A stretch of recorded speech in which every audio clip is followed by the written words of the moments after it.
In Europe during the Middle Ages, the Huns are advancing into the west, causing war and destruction everywhere.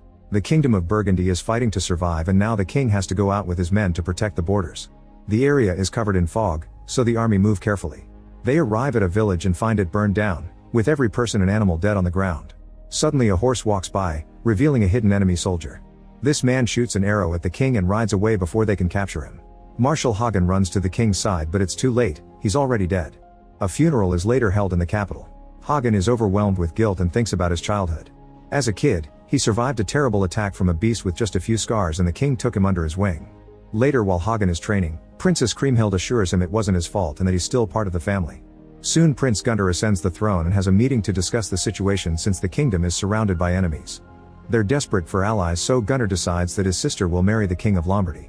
Hagen brings the news to Kriemhild and she agrees to do her duty without hesitation, but it's easy to see that it pains her to do so.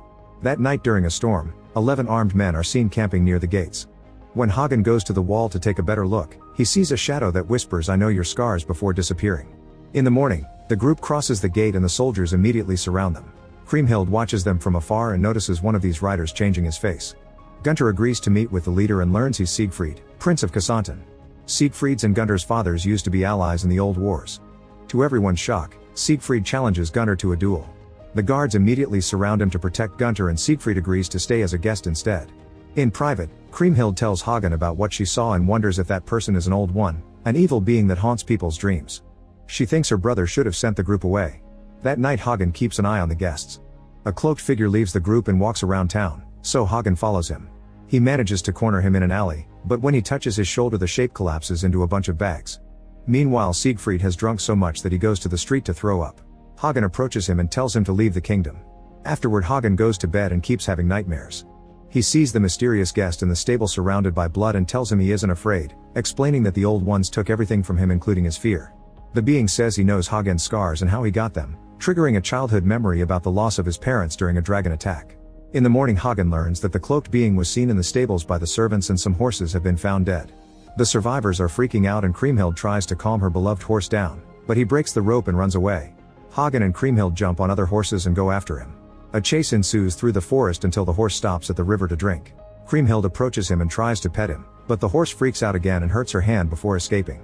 Hagen takes care of her injury while she admits she isn't happy about the upcoming marriage. Sometime later, Siegfried tells Gunther that he's traveling because the Queen of the Valkyries Brunhild called him in a dream. It's said that she has the power to cast spells on men across the world without needing to meet them. The moment is tense, but suddenly Siegfried laughs, claiming the story is a prank. He also complains about the lack of women at the table. In the evening, Siegfried bursts into Kriemhild's room. He tells her she's beautiful, but Kriemhild says he has no respect and calls him a lost soul, forcing him to leave.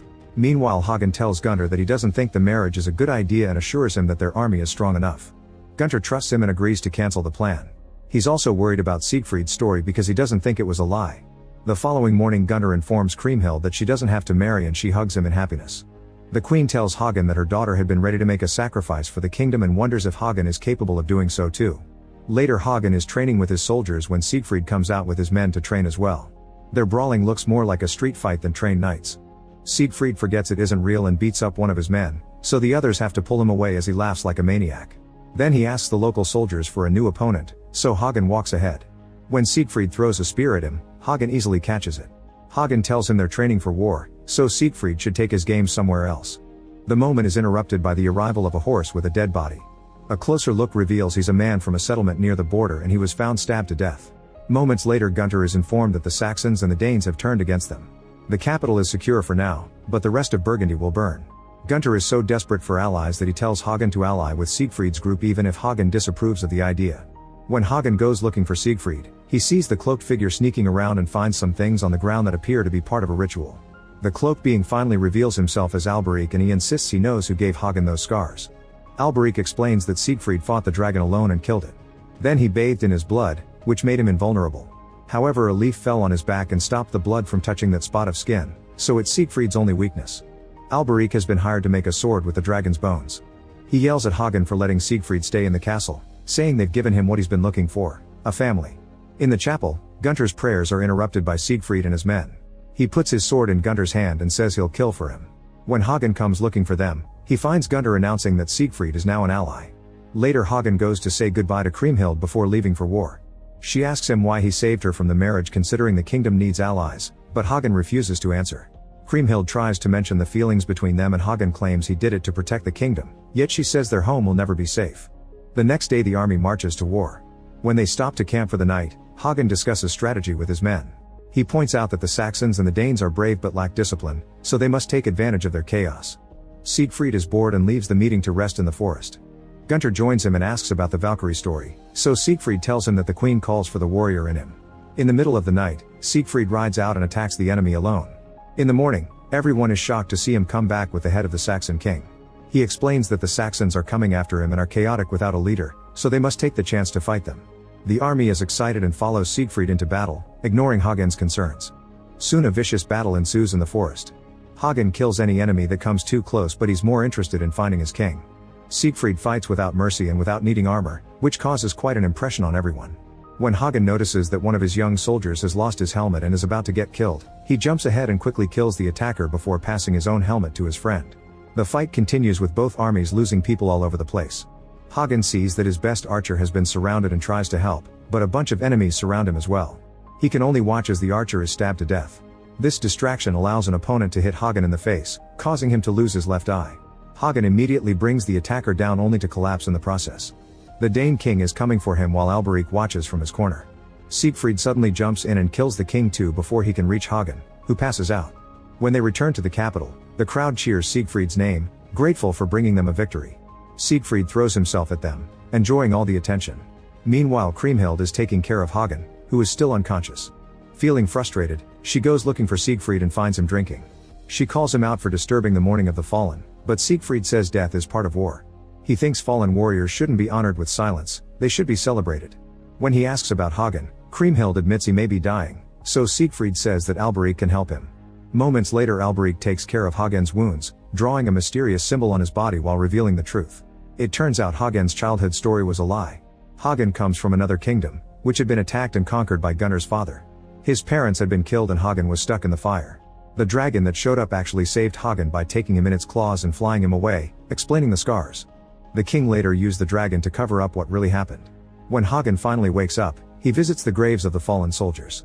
Siegfried tells him that he regrets nothing. Later in the throne room, Kriemhild finds Siegfried, who says that empires always collapse and they're not fighting for, that's why he never wanted his father's throne. Kriemhild is actually impressed by his lack of need for power. While changing Hagen's bandage, Kriemhild admits she's grateful to Siegfried for saving Hagen's life. However, Hagen thinks Siegfried is giving people false hope. Kriemhild points out that fake hope may be better than no hope at all. For the next few days, Hagen is heartbroken to watch Kriemhild and Siegfried spend a lot of time together. One morning, they ride to the forest and admire the ruins of the old wars. Kriemhild asks why Alberic follows Siegfried, so he explains that he killed Alberic's master. He also shares the dragon story. Siegfried became a blacksmith's apprentice because his father wanted him to learn discipline. However, the blacksmith sent him to the valley, hoping he'd never return. After weeks of wandering, Siegfried found a sleeping dragon and thought it was the most beautiful moment in his life. Kriemhild can't understand why he killed it then, but Siegfried refuses to answer. On their way back, Kriemhild keeps hearing a voice calling her name. Siegfried tells her to ignore it, but Kriemhild turns around and sees her father's body covered in vines. She runs away in horror, and when Siegfried follows her, she admits she's starting to forget her father's face. He tried to sell her to a stranger and for a while she hated him for it. She has a breakdown and Siegfried comforts her. They end up bonding and getting naughty. After they fall asleep, Siegfried has a nightmare and almost kills Kriemhild, but he wakes up just in time. Meanwhile, the Huns continue to advance through to the west under the leadership of Etzel, spreading death and destruction everywhere. Gunther is informed that Lombardy has gone down and is desperate for more allies. Remembering Siegfried's story, he concludes they must contact Queen Brunhild of Iceland.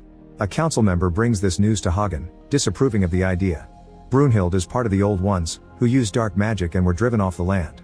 The council member explains that Gunther has heard the queen in his dreams and thinks it's a trick by Alberic, so he's locked him up. Hagen goes to see Alberic and promises to free him if he shares information about the Valkyrie queen. Alberic explains that Brunhild is invincible and Siegfried was attracted to that. He kept hearing her voice in his dreams, so he decided to visit her. The queen took a liking to him and they spent a year together, but one day Siegfried disappeared without a word and broke her heart. Alberic believes that Siegfried still loves her. When Hagen opens the cell to free him, Alberic is gone. The next day Hagen tells Kriemhild not to trust Siegfried, but she ignores her warning and announces she'll marry Siegfried to protect the kingdom. A worried Hagen brings the news to Gunther and asks him to set a condition. During dinner, Gunther gives the couple his blessing, but on one condition: Siegfried must guide him to Iceland so Gunnar can ask the queen to marry him, that way the Valkyries would become their allies too. Siegfried is furious yet has no choice but to agree. Soon Gunnar and his men leave on a ship. The first few days of sailing are calm, but eventually the cold starts giving them a hard time. One night a storm takes them by surprise and the crew struggles to keep the ship under control while Siegfried laughs. Unfortunately the ship hits some rocks and several men fall into the water, including Gunnar. Hagen jumps to save his king. In the morning, Hagen reaches the shore and is devastated to find the bodies of his friends. At least Gunnar is fine and they reunite with a hug. After finding Siegfried